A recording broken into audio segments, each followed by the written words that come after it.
Ndinotenda,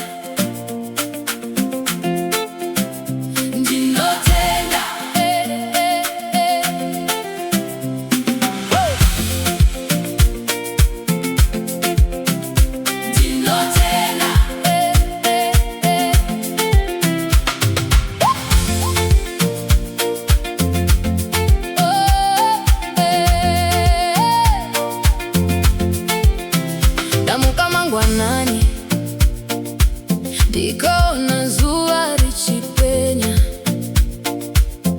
ndikafunga kuti vamwe havana kumuka. Ndikati ndinotenda, ndine mweya, ndine simba, ndine vanhu vanondida,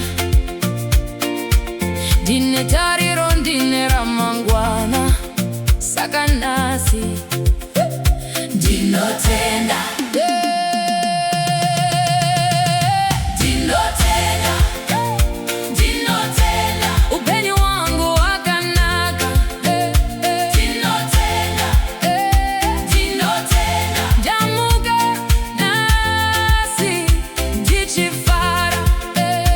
Ndinotenda, handiti zvinhu hazvisi zvose zvakanaka, handiti nzira haina kugara yakatsetseka, asi kana ndikaona zvakaoma ndinobva ndayeuka. Ndinotenda,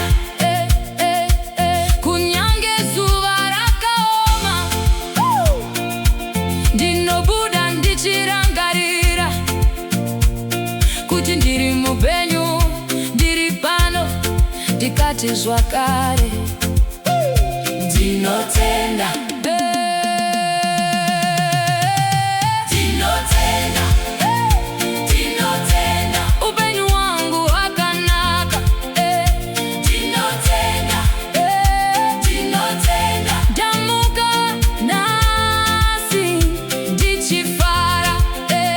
Ndinotenda, shamwari, une mweya here? Ndinotenda, une simba here? Une ramangwana here? Saka imba ndeni.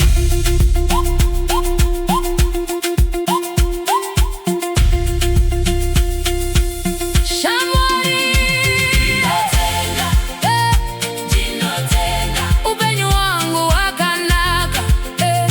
Ndinotenda, ndinotenda, ndamuka nhasi ndichifara.